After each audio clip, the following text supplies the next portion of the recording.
Shangi Compagno Top Show. Let's go to the four limitless contemplations. Yeah, thank you. Right. May all beings have happiness and create the causes of happiness. May they all be free from suffering and creating the causes of suffering. May they find that noble happiness which can never be tainted by suffering. Marshall, stop, boy. Free of worldly bias towards friends and enemies. Senchen damje dewatang dewe jutang den pa jutik, dungal tang dungal chichu tang drama jutik, dungal mepe dewa tampatang mindra wajutik, nering chaknang ni tang drawe tang nom chempola ni pa jutik. So, good morning to all of you who came later. Hello, Gail, I saw you coming in.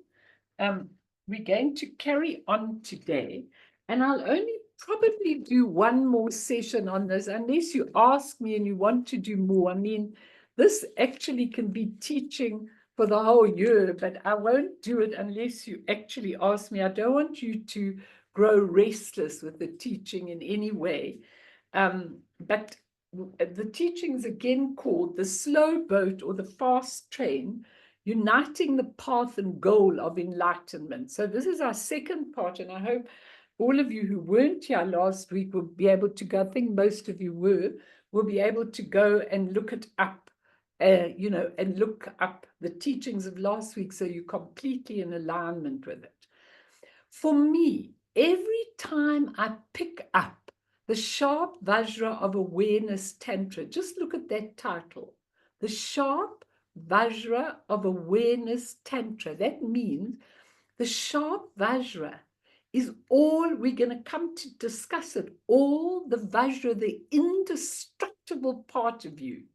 And the sharp Vajra is the one that can cut through all the nonsense, all the everything, okay?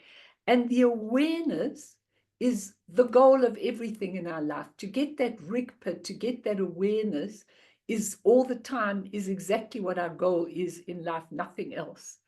When I pick it up and the commentaries on it, I get so excited and stimulated as though I've entered a pure, untainted zone. And I told you, I took it out of the book originally when I got it on DUDJOM LINGPA's Tantra and put it into my daily prayers and did a paragraph every day. And if you are really fascinated with it, I'd suggest you do the same. And each time you read it, you get a little bit more and you get a little bit more. But when I do read it, it's like everything in me, fatigue, despondency at times, the horrors of the world, just ceases to be. And you enter the world that DUDJOM LINGPA creates for you. So I want you all just to close your eyes for a minute and let's enter his world. Let's really go into his world and see what is in a mandala. So just, you can close your eyes because we're not doing a meditation usual. I just want you to picture and imagine, okay? So you enter the world. It's actually the Sambhogakaya world, which means it's a world above our ordinary samsara, okay? The world of Samanta, in his case, the world of Samanta Badri, which is the feminine past, the real primordial being. In Samanta Badra's beautiful mandala, okay, where the teacher is exquisite to behold, exquisite. You know, all these masters say, when I look upon the teacher, it's so exquisite I can hardly look upon him or her. Where all the disciples are creations of Samanta Badra's mind. The teaching is like divine music, very soft, beautiful, harmonious sounds. The place is alive with all these pure sounds. The birds are singing these beautiful Vajra sounds. The trees are blowing, the wind, little light wind is blowing, singing all the beautiful, pure sounds. And there is total harmony. Nothing out of alignment. Everyone in this world has joy in listening to each other. You don't have to struggle. You can ask whatever you want. You can say whatever you want. And to the words of their exquisite teacher, the colors of vivid rainbow reflecting everywhere. Everything is luminous, pure. There is such clarity in your mind being in this mandala. Your own being feels smooth and blissful, as though all the rough edges have spontaneously dropped away, all the coarse physical things. Breathe in the unity of everything in the mandala. No discord, no duality, no you and me. Just a feeling of oneness, of safety, of pureness, of no more struggles, no struggles whatsoever. You feel relief and exhilaration at the same time. Bliss, like you never want this moment to end. You can breathe in and go, oh, oh, oh, this beautiful creative sound. I want you to relish in this mandala and go there often. Just take 1 minute out of your day, especially when there's discord and pain and hardships. Just go there for 1 minute and remember that Sambhoga Kaya level is accessible as soon as your mind awakens.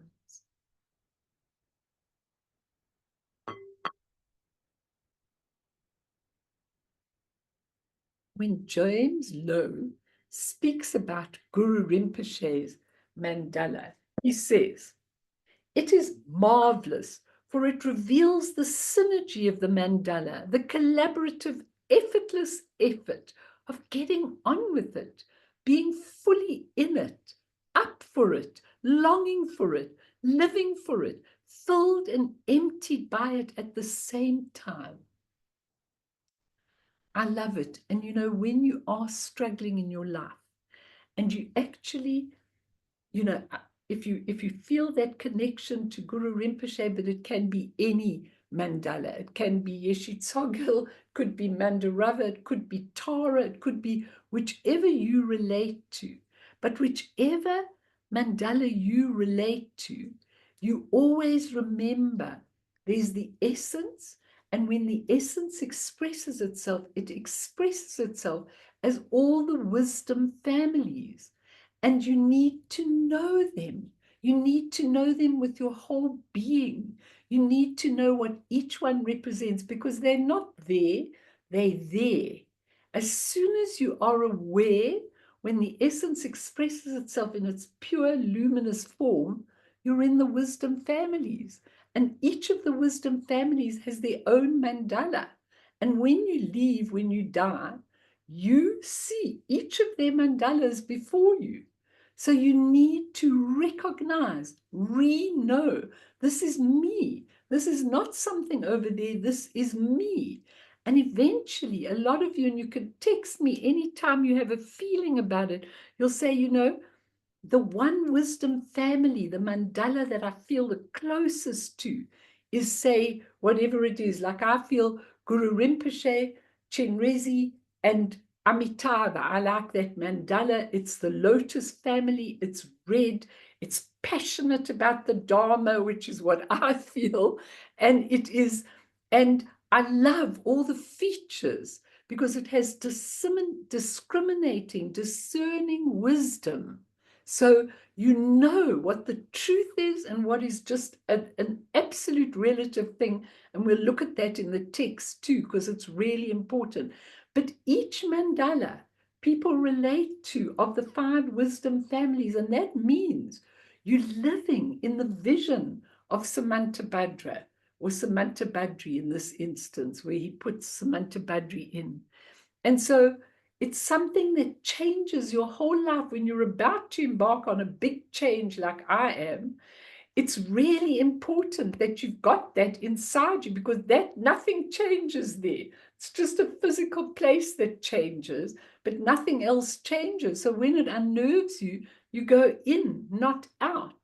When you have difficulties, when people come to me with their complex, repetitive difficulties, I say to them, do not look and resolve every one of the difficulties. Resolve your tigla nachik, your true nature of mind, which is inside you, because it means the reflections in your life are all out of harmony with who you really are. So don't try and change that. Try and change that so the reflections become different. So last week, I'm not going to go too much back, but we discussed the first verse of homage to Samantabhadri, which is really very, very beautiful. Samantabhadri represents the female Dharmakaya Buddha, okay? And this Tantra, as I said last week, is a terma of visionary encounter by DUDJOM LINGPA. He got it through a vision. It then gets buried as a terma and discovered at a particular time. And remember the beauty of these termas, that Guru Rinpoche gives them out as a teaching, and then Yeshe Tsogyal or his other disciples bury them. And then the moment it is right on the earth plane, the right for us on any planes, I'm sure, but on our level, the minute that teaching is ripe and alive, the terma will be found. So it's a very, very, very beautiful, rejoicing thing compared to the way we live our lives, okay?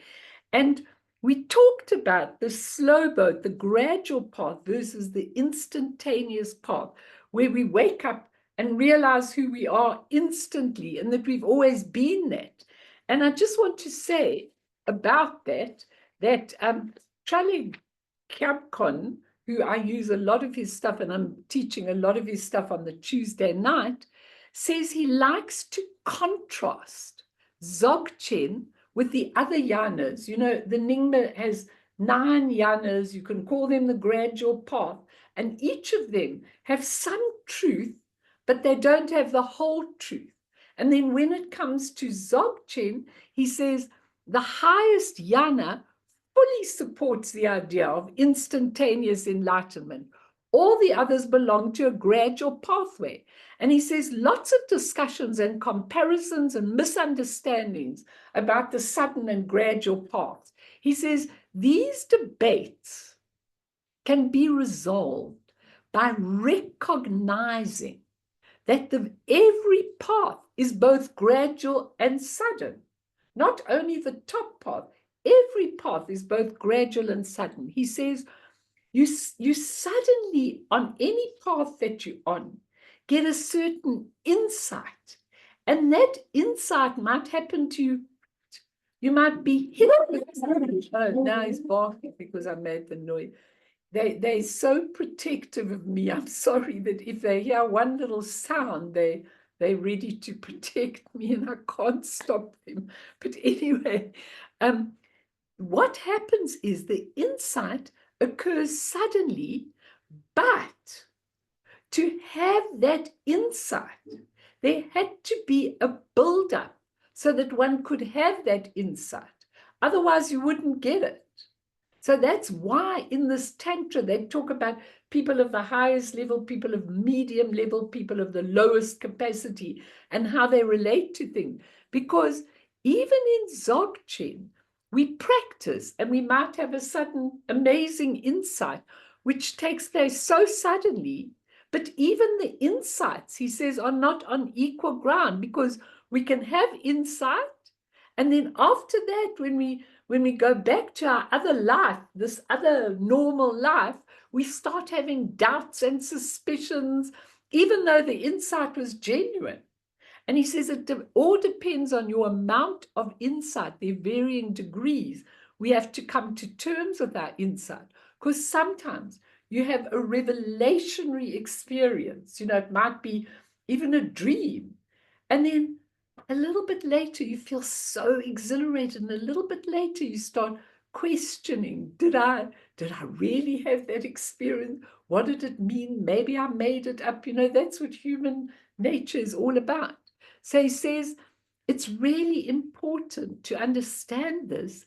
And in the text, what DUDJOM LINGPA says is, for individuals, right in the beginning, for individuals who do not have the fortunate karmic propensity, there's nothing to gain or obtain on this path, just like paintings of food.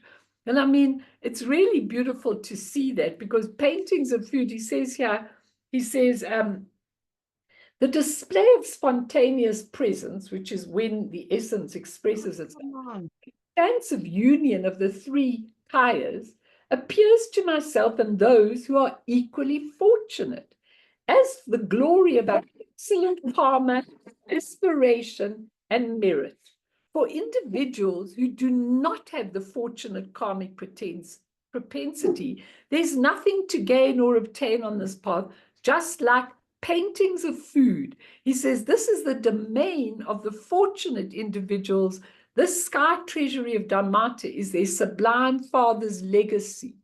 So you had to do it. Some of you who don't fully get it might find yourself in a future life, and suddenly you have this amazing insight. You don't know where it comes from, but it could come from all the work you did in previous lifetime, all the lectures you listened to, all the practices you did.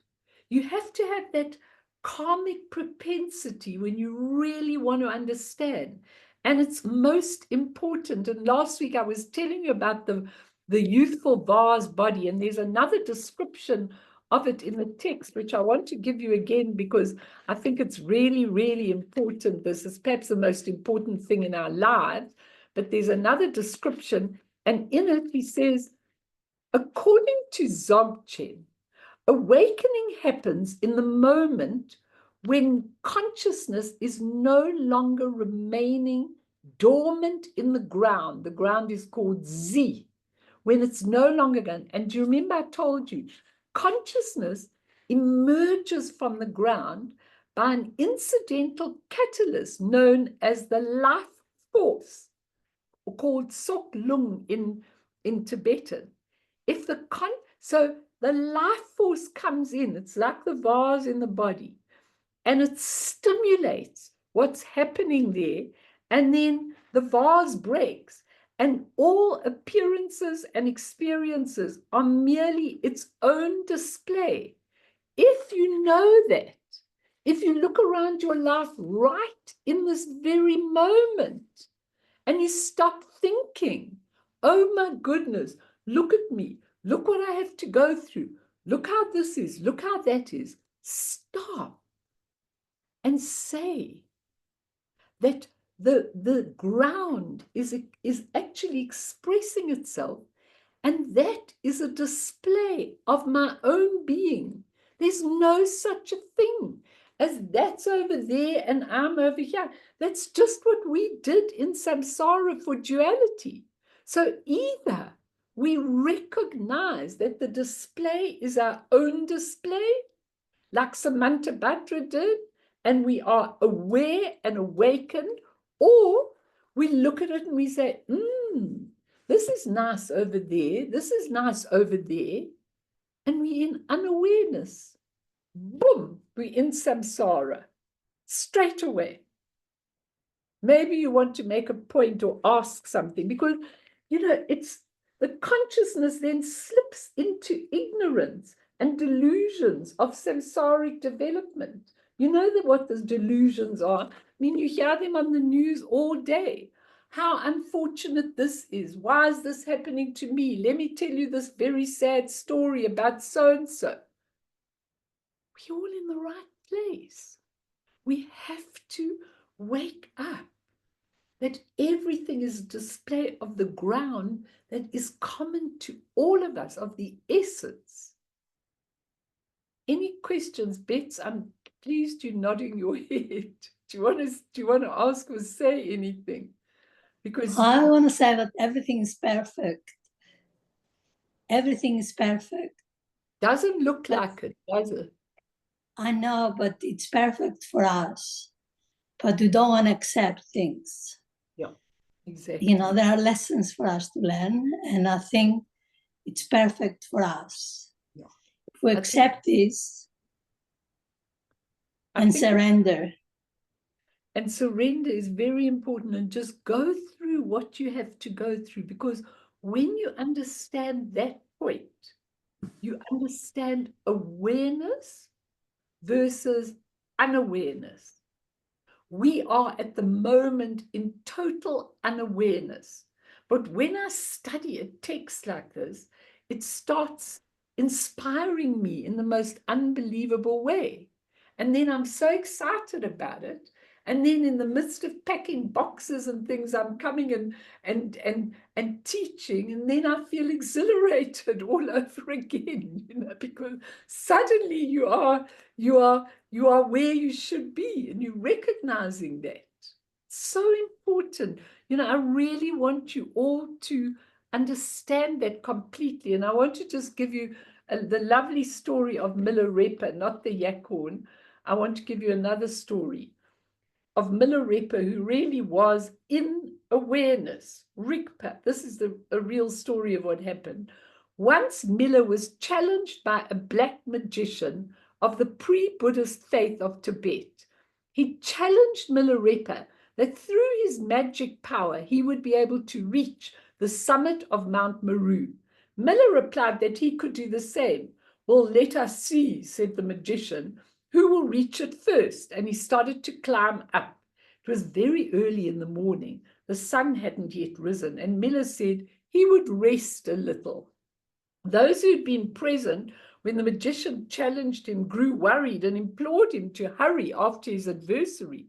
He was unruffled and didn't move from his rest. The magician was almost at the top of Mount Meru Kailash and was jeering at Mila, who was still resting, when the first ray of the sun touched the summit of the holy mountain. Mila had been waiting for this moment. Through the mighty power of his concentration, he immediately became one with the ray, and before the magician realized what had happened, the figure of Milarepa appeared at the top of Mount Meru, or Mount Kailash. Hello, he called out to the magician, who was panting and puffing below him. Don't exert yourself. And the magician, who saw himself defeated, got such a shock that he dropped his magic drum, Damaru. It leaped down in big bounds, and each time it bounced against the ice dome of Kailash, it emitted a loud tone and left a deep cut on the surface of the dome. Ting, tang, tung it went, to the great hilarity of all the onlookers. And up to the present day, a perpendicular line of stair-like impressions are to be seen, forming a vertical axis on the southern face of the dome of Kailash. And there was Milarepa. He just whoopsed up on the sunbeam. And the moral of this story is the difference between surrendering to your Buddha nature or making a great effort with your ordinary consciousness to reach the summit. The steps created by the magician's drum are significantly, firstly, the magician came from an ego base to win and defeat. The steps show that the only progress with your ordinary mind is a step-by-step gradual process where the other is instantaneous, spontaneous, effortless, just being at the view on the top. It's a beautiful story, that, isn't it? I mean, he really, Milarepa did all these kind of things all the time, but I mean, he was so tuned in, but he really had an instantaneous path, but he started off on a bad note, but he clearly had all that karma in his favor. And so once he got going, and Marpa knew that when he came to him, and he gave him whatever he gave him, he knew that he was, he was a natural and he'd done it all before. So when all his nonsense was said and done, he just got there. And so will you. So will you. So onto the text from last week, unless anybody wants to ask or say anything with pleasure. Melanie. Please Oh, tell. hi. First, I'd like to ask the group if you could carry on with the teaching, that would be really lovely. Other sessions with it.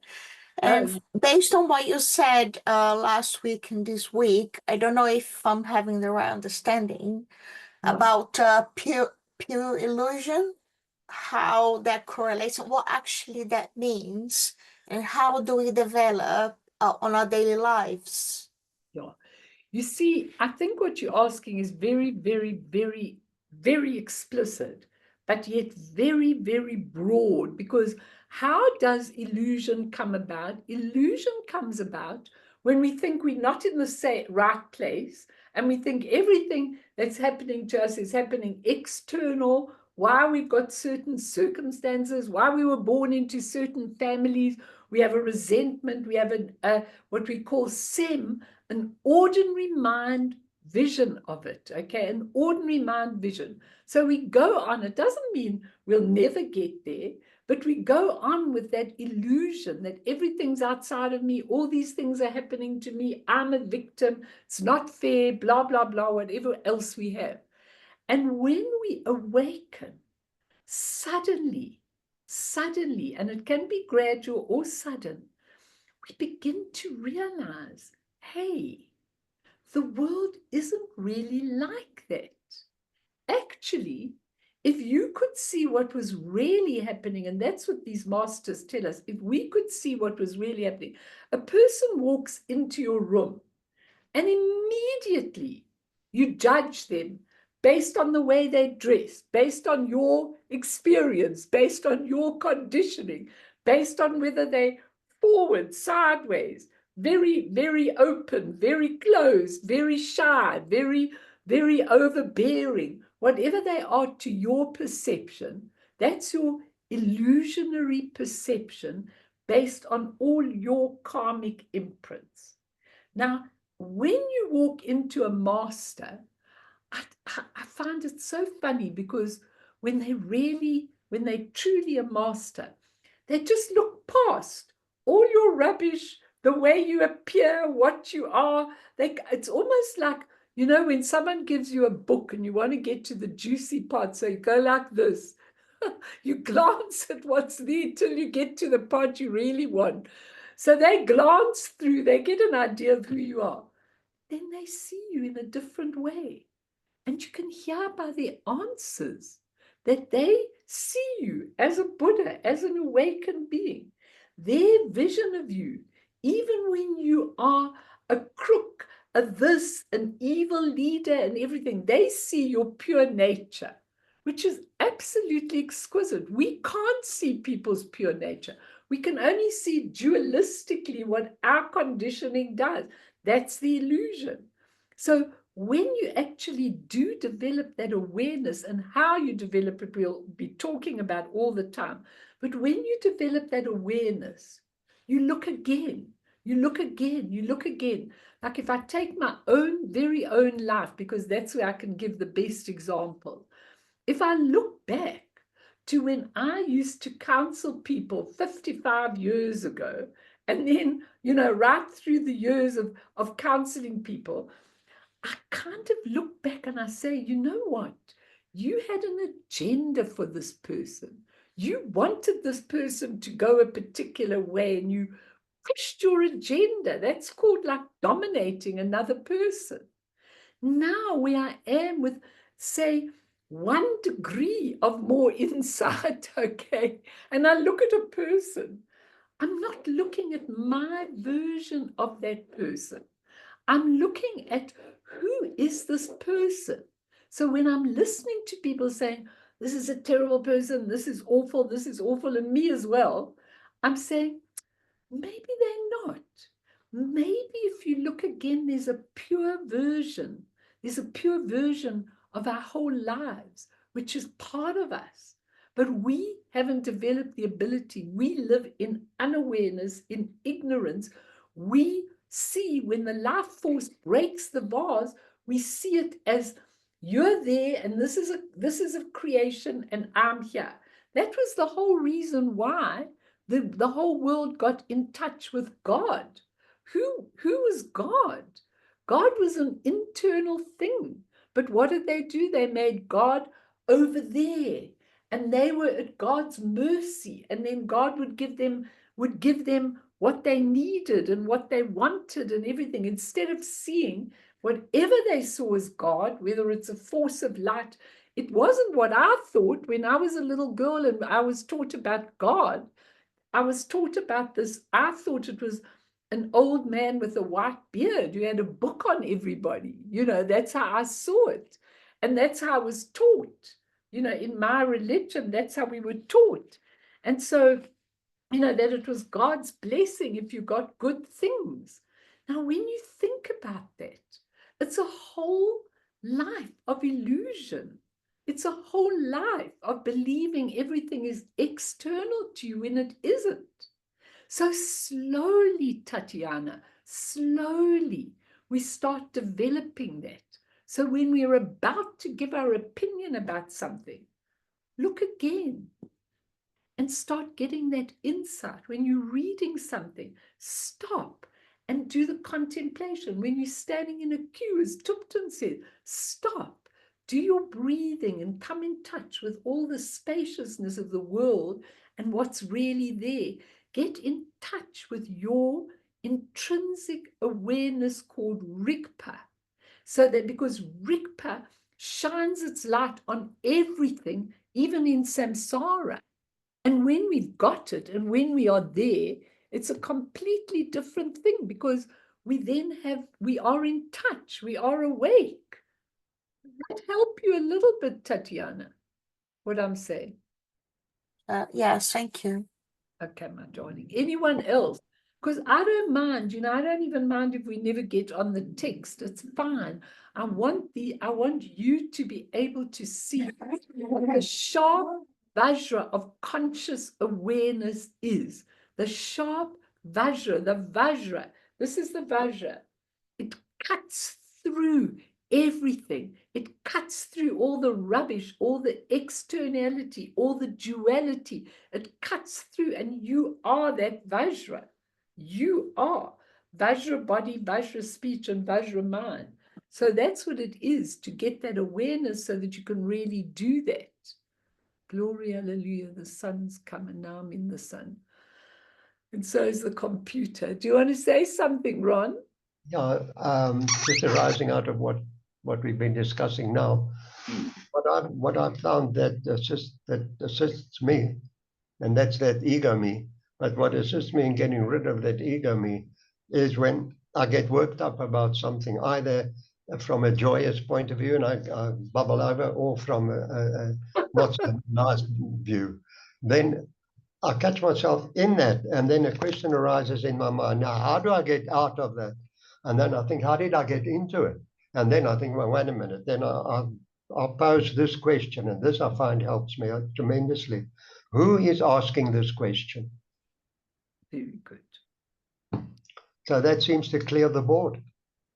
Very good for you because you've done so much vipassana. That's why you can ask, who is answering? Because if most people will say, who posed the question? They go, I did, of course, you know, when you understand, you know, you must all go and see find James Lowe's little video, his YouTube on who am I? You know, who am I? And he goes into all these things of who am I? We're just the sum total of our conditioning of this life. And so you're absolutely right. Who asked that question? And who is this I? And when I come to the gates of death and this I dissolves, am I going to be scared? Am I scared when this whole personality dissolves and I haven't got it anymore? I think it's a brilliant thing. You say, who asked that question? Yeah. Well, I did, but who's I? Question yourself. Put that forward, because I is your own version of what it is, you know. So I think it's really important what you're saying. Yeah. And you get out of it from that. Sorry? You get out of it once you say, who asked the question? It comes as a shock because suddenly I see the whole thing is so ridiculous. It's binding me to something which doesn't exist. And there's like a freedom in that, a total freedom, because then it's just a passing thing. It's like the thoughts. A thought just comes and goes. Nothing wrong with thoughts, but it's the thinking that ties me up. Absolutely. And But the just the thought, I let it come and let it go, and then I'm free. But the one thing I also want to mention from the talk a little bit earlier, I can't find happiness outside because it never lasts. You know, that scoop of ice cream disappears after a while and you get tired of it. So where am I going to find the joy? It's inside. Now, how am I going to go inside? And I found this when I first realized that I came about that I can't do the prostrations anymore. So then I thought, now what? So then I decided, all right. And then I went through all the teachers that we've been to. And I said to myself, okay, I'm going to call them all inside with me, you know, and we're going to find a nice big space somewhere inside. And in saying the morning prayers or any of the prayers, they're all there with me and they are sounding it. So when I come unstuck and I get lost, I'm just carried away by this energy. I don't even know exactly what they're saying, what they're doing, but somehow they seem to have taken over, and then it moves me into another dimension completely. So that at the end of it all, I don't know the words that they've said, but I can feel what's happening. And there's such a change in attitude, you know. You see, what you've done there is you've actually surrendered to the refuge. And actually, when you surrender to the refuge, like DUDJOM LINGPA does in this text, you actually don't need the prostrations anymore because you're already there. You've arrived there. The gradual path is no longer needed because you're already there. So it's amazing because you have to have, you see, you learned how to surrender at a very, you know, at a very early stage of your whole, you know, spiritual life and input. And when you surrender, when you get it and you surrender, and this is what he says right at the beginning of the text, he says, from the wisdom web of sacred vision, the original purity, the expanse of Samanta Badri, spontaneous presence, the treasury of the great completion, the sharp Vajra of awareness Tantra, the quintessence of the secret, great secret mantra, to the supreme Lord of all enlightened families and mandala, Buddha nature, not a Lord outside, Buddha nature, I pay homage with undying devotion. Yeah. Now, why you get the prostrations is because the prostrations are to try and help you to get to that point where you feel it and you feel the surrender. Then you I don't need the shrine anymore. The shrine's beautiful and I love to come in here, but it's already in me. And you know, that's what's so important, that it's in you, and that's what you're saying. When it's inside, all the practices fall away eventually in time because you don't need them because you're already arrived on the other side of the river. Very important what you're saying, really important. Thank you. Anyone else? Then let's go on a little bit on the text. Because I just wanted to say what he says about the individuals with different capacities, because this is important for all of you. He says, categories were established in all the teachings, okay, based on individual progress on the spiritual path, not judgment or prejudice as can be changed with a willingness to wake up.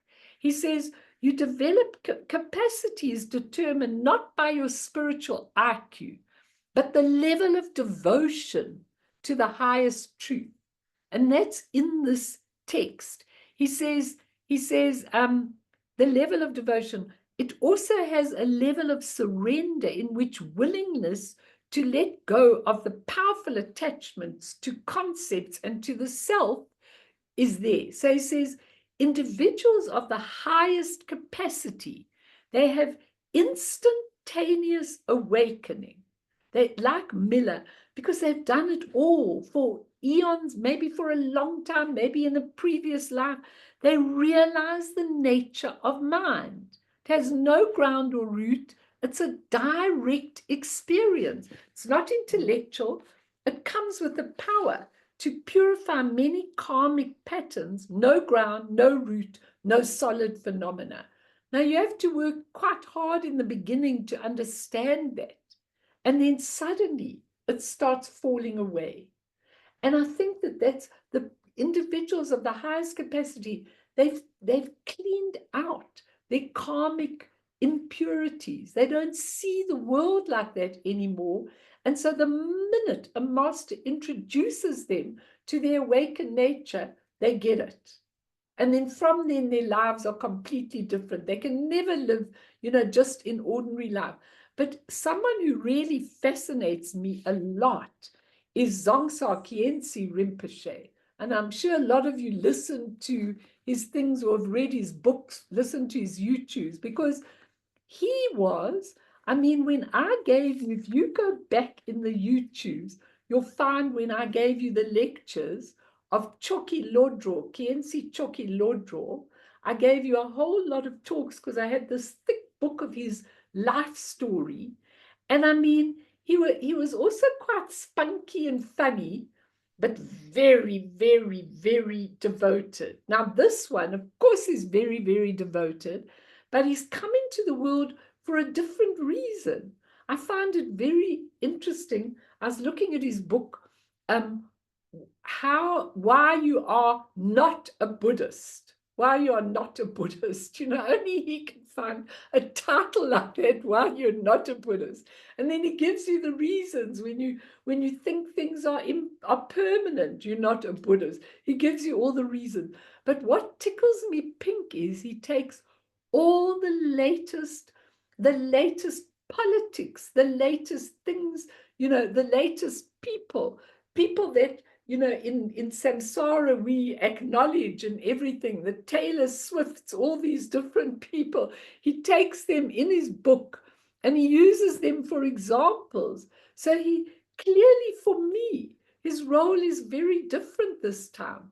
I hardly ever hear him talking about Dzogchen or the higher yanas. He talks a language for human beings with their ordinary minds to understand. He'll sometimes give a few sentences that are very profound, but he really is here to bring this ordinary samsara into our, how to use it and how to become different through it. So it's very, very interesting when you look at the different reasons, because he's someone of the highest capacity, clearly. And he's made all these movies, and the movies are, absolutely mind-blowing, but all about ordinary subject matter. He takes it. So the highest capacity are those. Their devotion is a form of dedication to an ideal, sincerity and surrender. They really have an ideal. Then you get the individuals of medium capacity, and they reach the nature of mind in Anam Tupten says, in a few weeks meditating. So the medium capacity don't get it instantly, but if they do the practice, they get it very quickly. After a couple of weeks, they actually are there.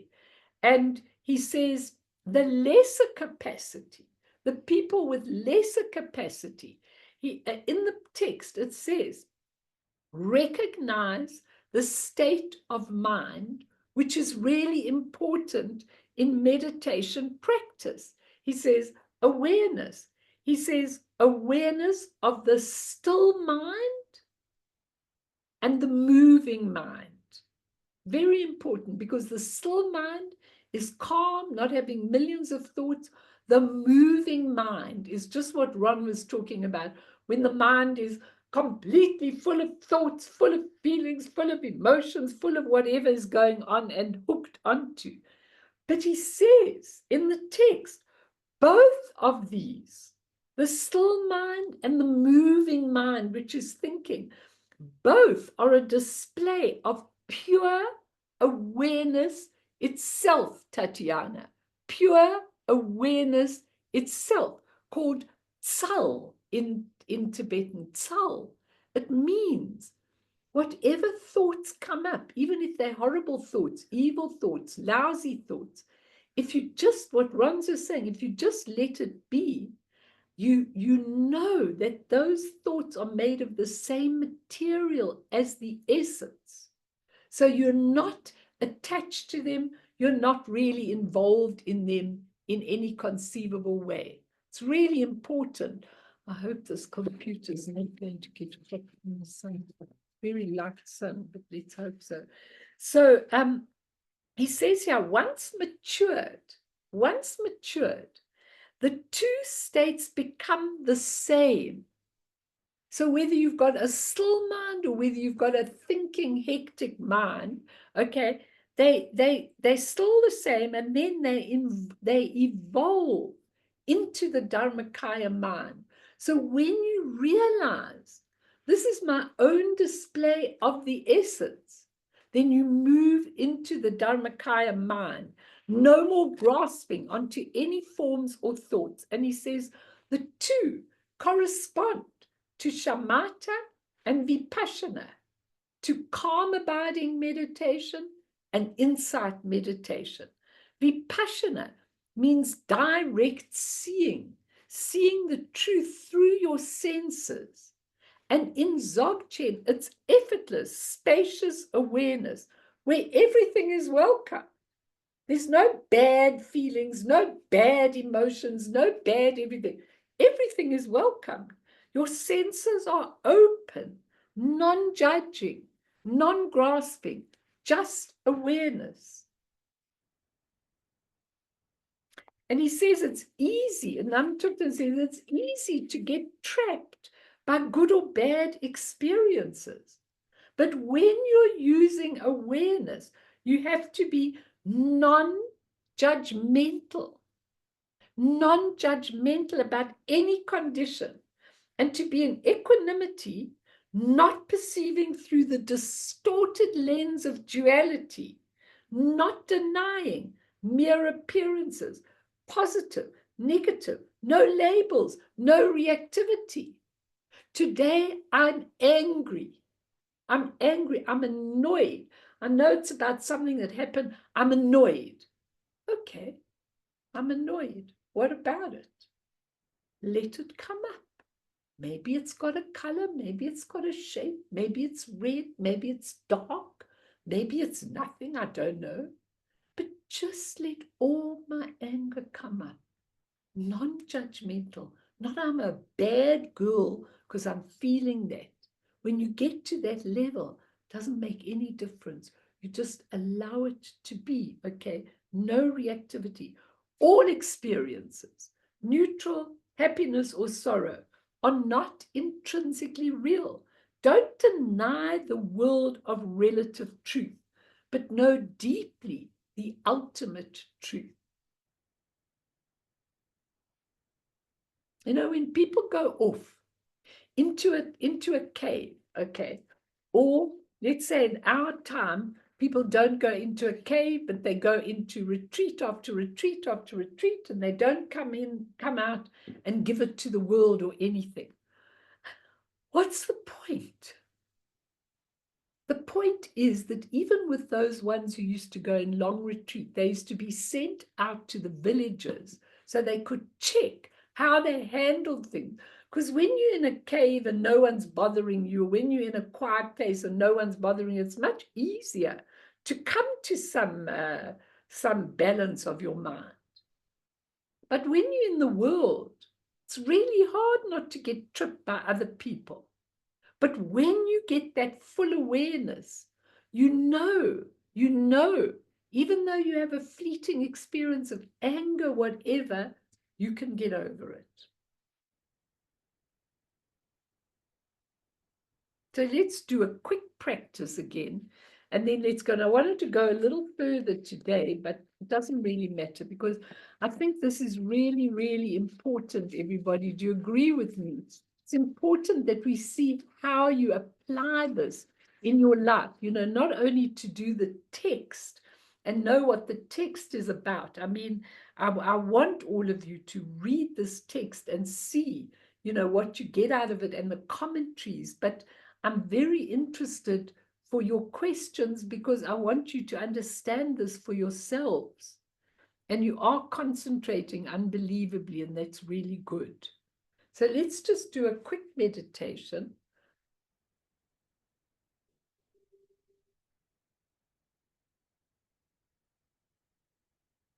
Let's imagine we all individuals of the lowest capacity, okay? I certainly am, but I'm trying to get to, you know, to understand better and to do it in a different way. So I want you to just breathe in and breathe out. I want you to actually become aware of how vast awareness really is. Just become totally aware. The reason we become aware of the spaciousness, the space, the open place that we're breathing into, the Dharma Dhatu. The reason we need to know the spaciousness, the openness, the clarity, the luminousness is because we see the vastness of this vast mind that we have. And then we know that everything can fit into that vast space, everything. So I want you to just breathe into the space. And as you breathe out, let be all the feelings you've got today. Your hassles, your busyness, your irritation, your frustration. Just let them be. Watch them like an old man sitting at a bus stop, watching children play. You just see the play of your thoughts. Do not go and pick them up. Put them totally into the spaciousness of the essence of Dharma Dhatu. Let them fully arise and just watch what happens to them. There's no reality, no tangible feeling, nothing that can deter you when you just surrender and wake up to the spaciousness of the vast, vast VAJRA mind. See if you can refrain from going to pick it all up. Just let it be completely and totally. Let everything be. And feel the relief to yourself to know all these years of being dissecting, judging, moving with it all these years. And now I'm just surrendering. I'm a human being in a human body, but it has very, very great potential.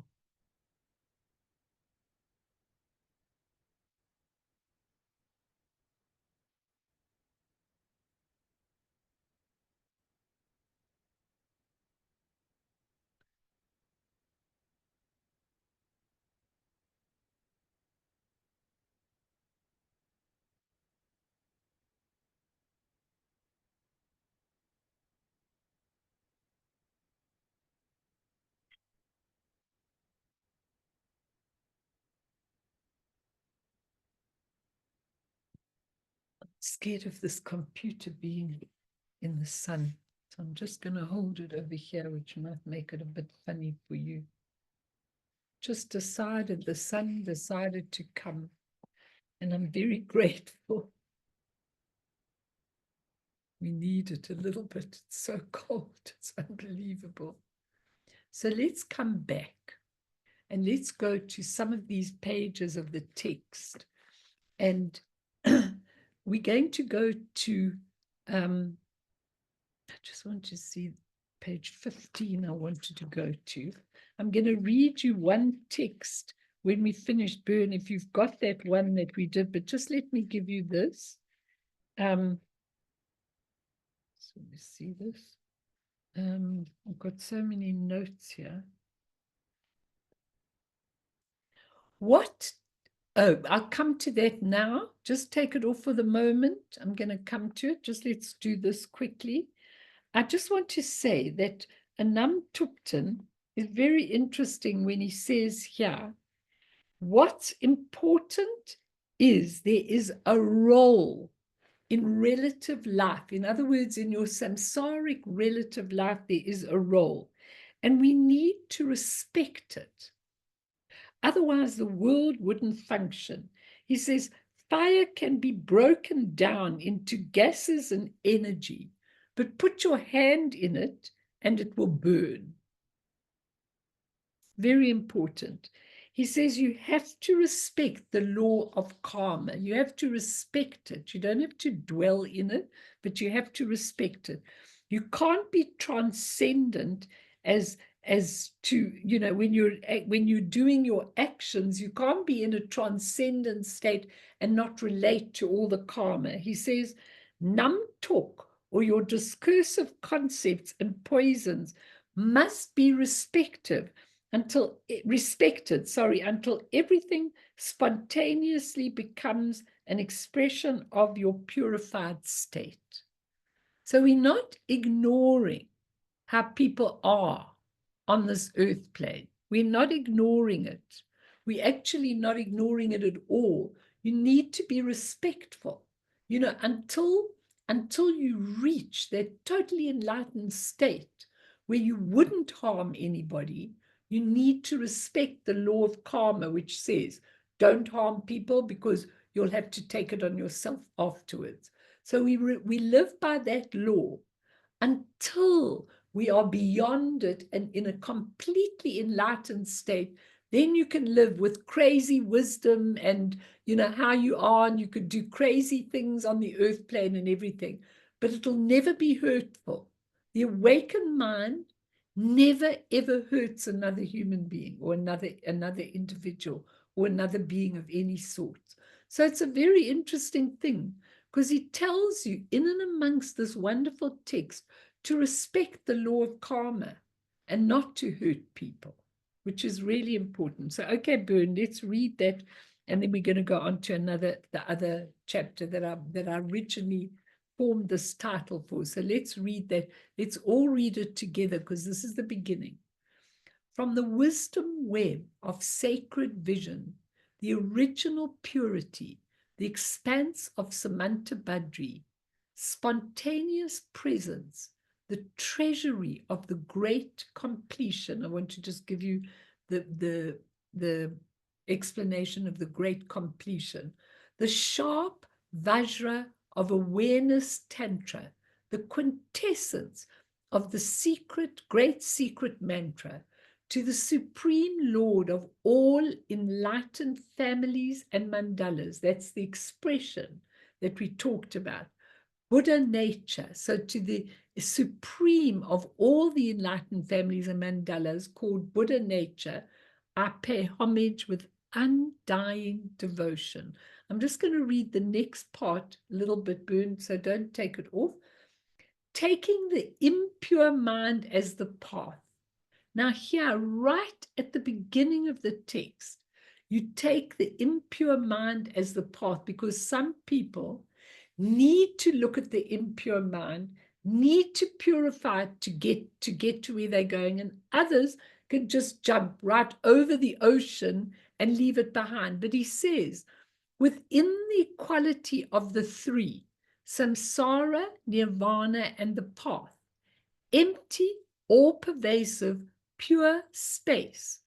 I, the great Dharmakaya yogi, freed from the extremes. What are the extremes? All the ups and downs and everything else, will illuminate how the magical display of wisdom appears as potential energy.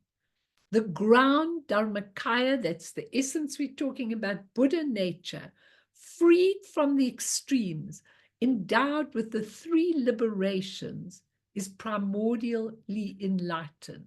So what he's saying here, which is really, really important, is that we already have it. If you're freed from all the display of it and all the absolute garbage that we tell each other, then we are primordially enlightened. We're not going to follow the path that other people follow with the duality.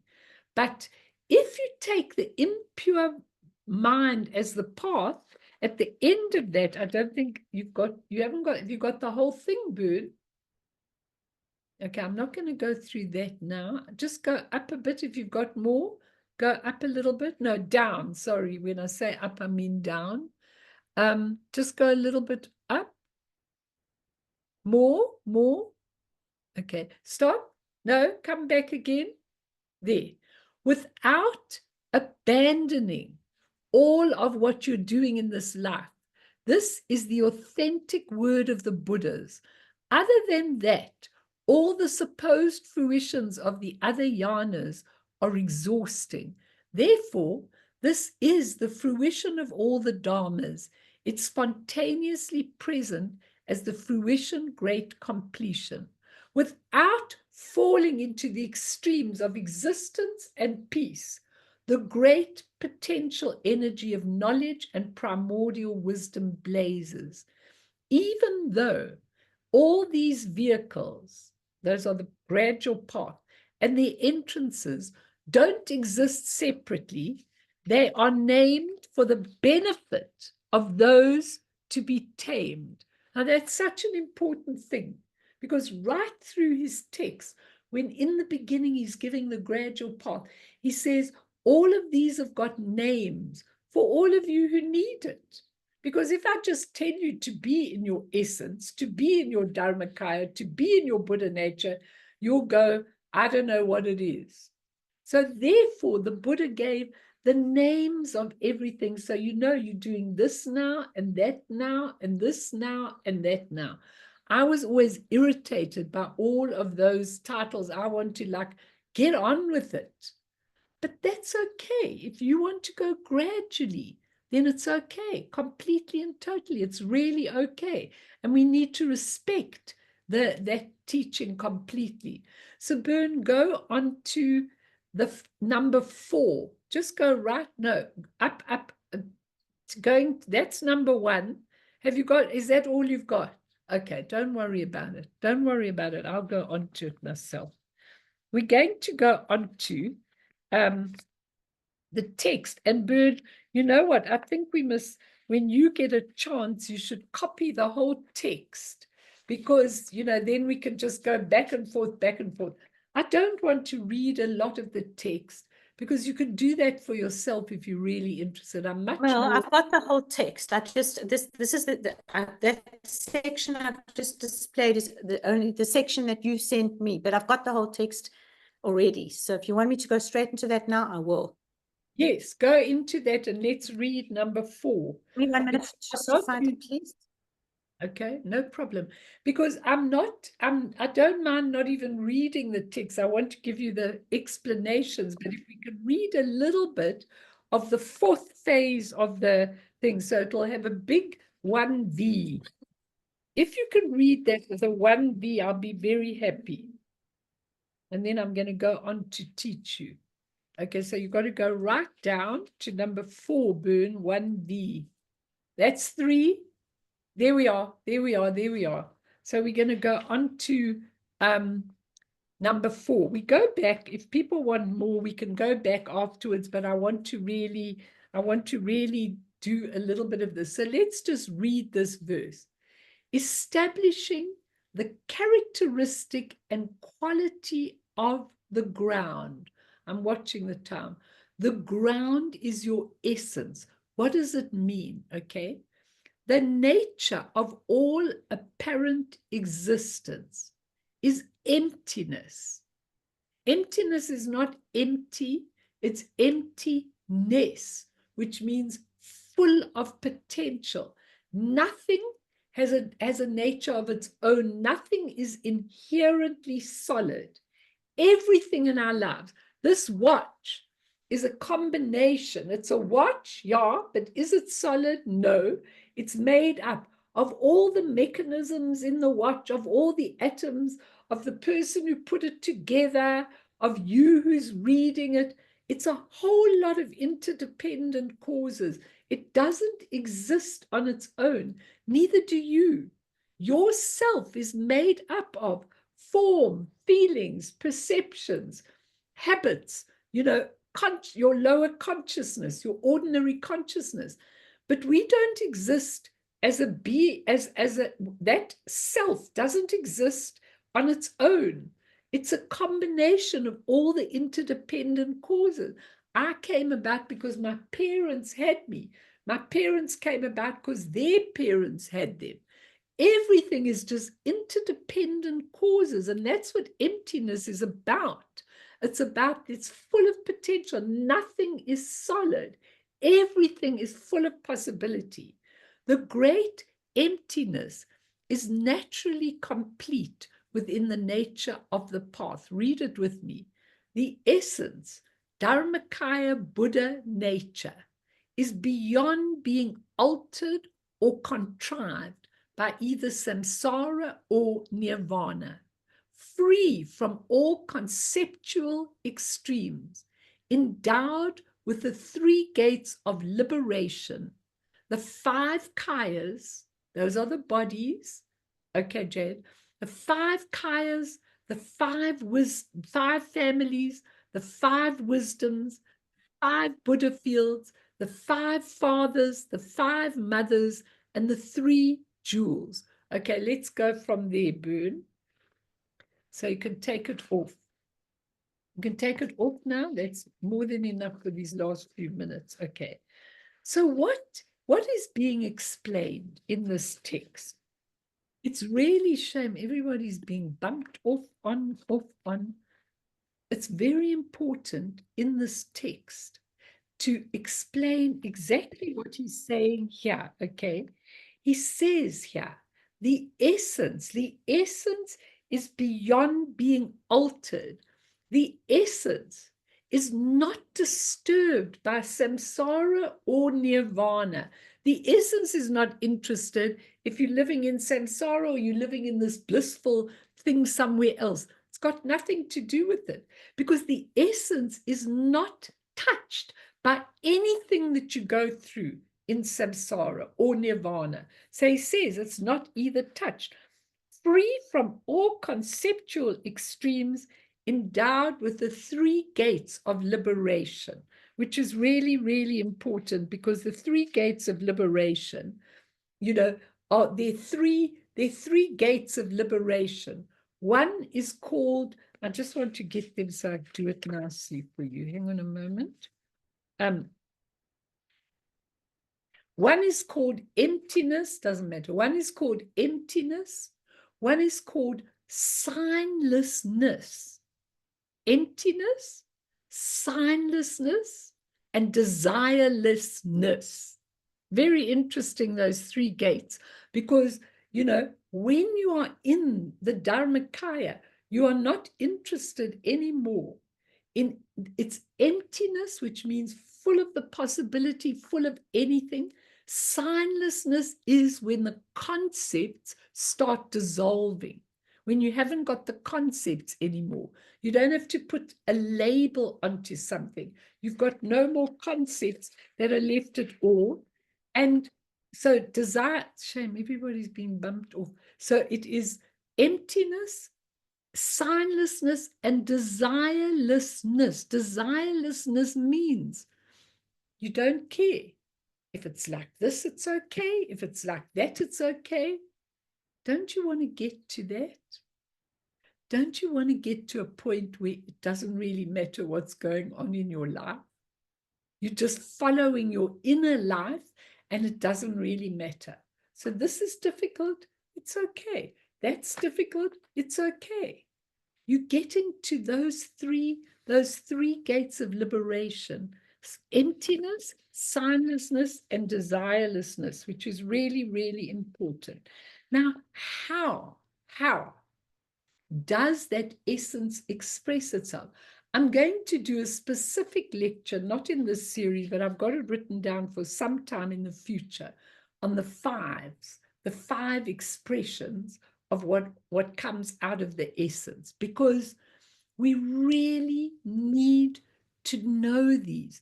In the text, it says the 5 kayas, the 5 families, the 5 wisdoms, the 5 Buddha fields, the 5 fathers, the 5 mothers, and the 3 jewels. What does this mean? What does it mean, the 5? It means the perfect expression of the essence, the perfect expression. It's absolutely exquisite when you look at it, because the expression expresses itself in perfectly 5 forms. So when you begin to recognize, to know that the essence has expressed itself in the 5 Buddha families, they're all the different families: the lotus family, the karma family, each and every one of the 5 families, which I've done with you a million times. I won't go into them now, but each family is kind of a different way of operating in the world. You need to know them. I say the mantras every day and then look at what they are purifying, because on this side are the poisons, and on this side are the wisdoms. And each of the wisdoms has a feminine aspect to it and a masculine aspect to it. Those are the 5 fathers, the 5 mothers, and each one has a relationship. But when you understand that out of that emptiness comes the most beautiful, beautiful, beautiful 5 forms, and you may relate to one particularly, you may relate to a whole lot, particularly, it doesn't really matter. Those are the components of how the essence expresses itself. Any questions on this? I'll give it to you in detail if you want, because it's really, really very beautiful. But I want you to just understand the principle of it for now. I don't want you to be all complex. Mimi, you understand that. Tell me what you get out of that. What does it make you feel?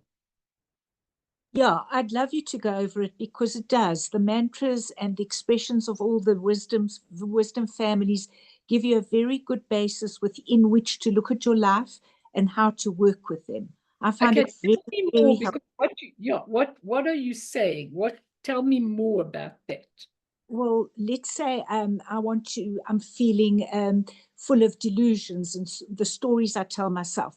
Then I would go to Varashana, and I'd do the mantra Om Varashana Om, and that helps with the purification of that aspect, and it really does bring relief to me. The ignorance and the delusion. Yes, all the ignorance and delusions. Carry on, please. Carry on. It's very good what you say. Well, they all deal with different aspects. So if, let's say, the fear anger aspect, then I would go, or let's say the discriminating wisdom, because I identify with Amitabha, the lotus family.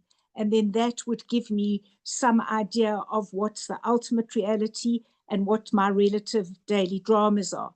And saying that mantra also helps to dissolve and put a better perspective on that situation. Om Amitabha Hri. Yeah.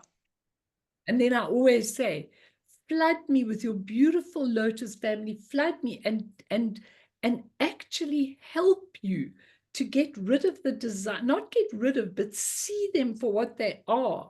The cravings, the passions, the desires, they're all the Buddha families. What he's doing here is he's showing you the qualities of the ground, that out of the essence come all these 5, the 5 families, the 5 wisdom.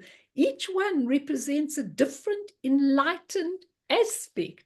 And you need to start identifying with all of this, knowing what it is.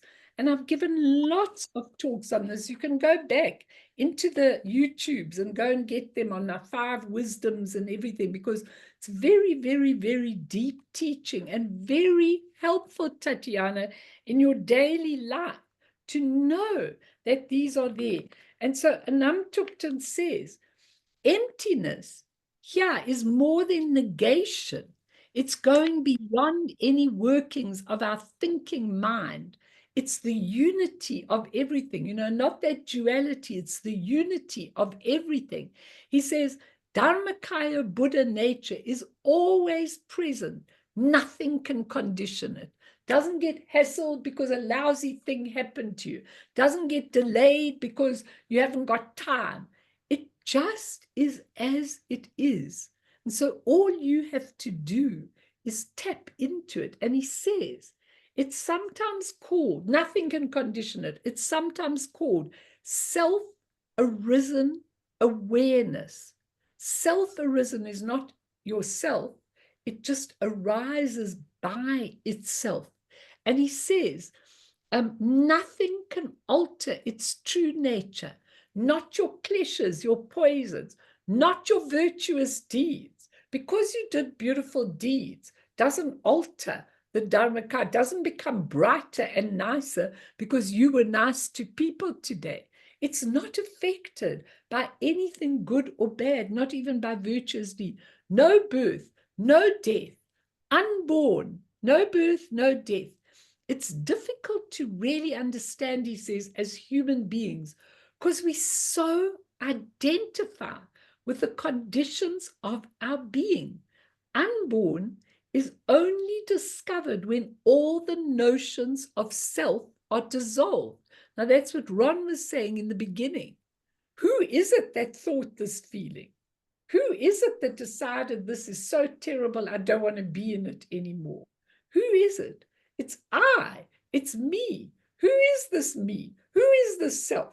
Well, I'm a combination of interdependent factors. Form, getting old, feelings, having all these different feelings, you know, form, feelings, my perceptions, the way I see things, my habits, and my consciousness. It's completely all of those things. When those things fall away, then what have I got left? Who am I? What is this being? When I come to the gates of death, and all of that, including all my consciousness except the alaya where the imprints are, it all dissolves. So who is it that's going through this portal of death? How can I identify with Melanie when I look and suddenly I'm instantly awakened and I'm seeing in the Bardo of Dhammata all the different forms, the 5 forms, the 5 families, the 5 mandalas, the 5 everything. Am I going to say, oh, help me, I'm going to faint now because I don't know what this is? No, none of you are going to say that. You're going to say, oh, I remember this. Let me see what I can really identify. Let me recognize. I never was Melanie. Melanie was changing all the time, every day, aging, and now she's dead. Okay? So you're looking, he's preparing you in this, establishing the characteristic and quality of the ground. Okay? So we'll go into this next time and what it really, really means to establish it. I won't take this for a long period, but I want to just do that and how the gradual path fits in with what he's talking about in the Dzogchen, because each of the gradual paths, they're not rubbish. Each pathway, each yana is training you in a different way, but none of them are complete in themselves. Only when you come to the great completion, and I'll give you a definition next time, do you begin to understand, oh my goodness, all of that I went through, it's temporary, transient, impermanent. Why did I attach so much to that? Why did I attach to that? It's all gone now. Just ponder that, because it helps you when you're going through difficulties to really go forward. So Bern, let's dedicate for today, and let's dedicate to all the lost people, all the people that have died in terrible accidents, in terror attacks, in wars, and they really are lost. They don't know who they are, and they're still trying to cling to some kind of self. So for all of them, we dedicate through this merit, may all beings attain omniscience, may all obscurations fall away. Those are your negative feelings and all your ideas that really obscure your nature. From the stormy waves of birth, old age, sickness, and death, from the ocean of samsara, may all beings be freed. Sonam die tamche zipane topne nepe dranam pamshene chegana chibala topaye sipe sole doa do warsho. If anybody wants